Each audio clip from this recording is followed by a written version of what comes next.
Hello everyone, I'm going to do a review of something very dear to me. This was one of my favorite shows. Wait, let me reword that. This is my favorite show. I've never gotten into a show as much as this one. I loved this show. More than Seinfeld and Smallville, South Park, whatever. Those shows... I joined a message forum for this show and made some lifelong friends from it. It made a huge impact on my life. It aired in CBS in 2003, and it's currently having reruns on the Sci-Fi Channel, at least the last I checked. So,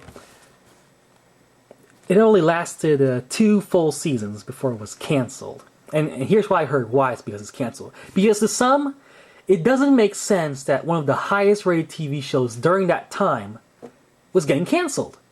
So, from what I heard, the people who were watching this show was like age 30 to 50, right? That was their biggest audience. And that ticked off the advertisers. Because all the commercials during that show were intended for those who are age like 16 to 25. Or whatever, right? Because see, TV shows make a good amount of their money from the commercials, the advertisers.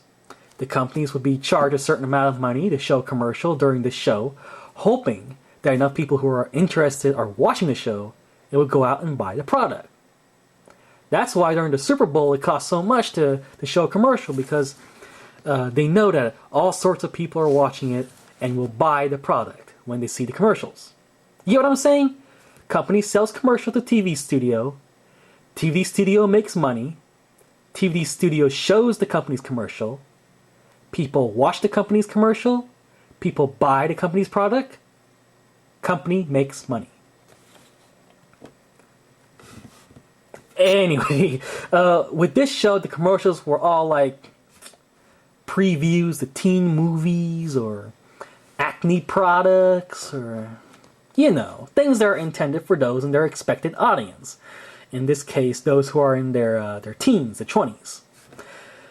So instead, they found out that those who are watching this show have no intention of buying what's being advertised during the show. So what happens? The advertisers don't want to sell their commercials during the show. And because they lost the advertising, that means the show's not making money, and thus they canceled it. That's what I heard. I mean, the show didn't suck. Know that. It's got an incredible cast. You have Joe Mantegna from The Godfather, and you got Mary Steenburgen from Back to the Future. You got John Ritter's son. It's got the ratings, just not from the right people. So, another reason is that by the end of the second season, the show made a huge 180. Like the show itself, it was going in a certain direction that it should never have gone. And because of that, I'm kind of glad it got canceled. Because the writers were making the story go in a way that it's going to lose the spark. Anyway. And because of that, well, it will suck if it went on. So might as well get it out while you're on top, right? Just end it while you're doing good. Of course, it's kind of a forgotten show, at least to me. So let's get to the DVDs. Here's season 1. So we see the cast in the front right there. And we got the People's Choice Award-winning series. Yeah. Now here it comes in slim cases. There's disc 1 and 2. Disc 3 and 4. Disc 5 and 6. Each disc has... Here's Joe Mantegna and Mary Steenburgen. I hope I'm pronouncing their names right. Now, I haven't even explained the premise of this show. There's a 16-year-old girl. She's moved to a new town with her family. And God comes up to her and asks her to do stuff. And it's usually small stuff. And the thing is, throughout the entire show, they talk about ripples. You know, you go to a body of water, you put your finger in it, and the water would expand, you know, the waves. Well, she would just do one thing, like God would say, join the chess club or something like that. And from that, she's like caught an arsonist or saved 11 people from being murdered or something like that, which is the uncertainty principle. She just asked the guy out to a dance, and then from that he got crazy, and because she was just present, saved everyone's lives. God was like, if you weren't there, it would have been much more different. She was like, what was the point of all that? And he just explained. And God will be played by different actors and stuff like that. And it's not religious at all. The show's not religious. It's like there's no one religion that was linked to or anything like that. It's just God, you know? Second season. I thought this was one of the most depressing shows I've ever seen, because in this season, well, at the end of the first season, she found out that maybe she's crazy, you know? That she's just seeing stuff. So she made a friend while she's in like a mental hospital or something like that, and then that friend died. Like that other girl was like, I don't know, in her mid-teens too. And from there, you know, a relationship started building up with her and her boyfriend and all that, and she was wondering why and all that, and it actually had a good lesson. But by the end of the when you get to disc 5 and disc 6, you'll find out that she meets this evil guy, basically.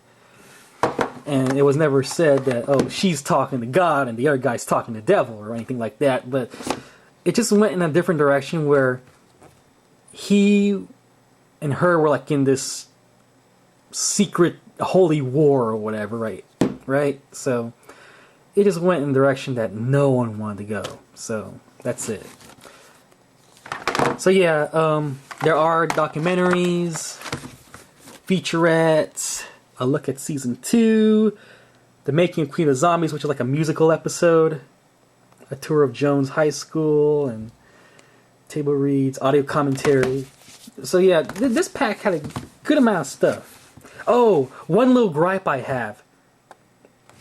All the music, if you watch it on TV, it has different music from the actual show, from the actual DVDs. They changed the music because they didn't have the proper licensing or whatever. And that just ticks me off. Because they had original songs by Nelly Furtado and Avril Lavigne and stuff like that. And they just took it off. That includes the Joan Osborne opening titles. They only show like once on each disc. And then, you know, you watch TV and you have like a beginning part. And then it would go into the opening credits and then go for commercials. Well, they take out the opening credits on most of these episodes. And, you know, it's like, it takes away a little bit of something, you know?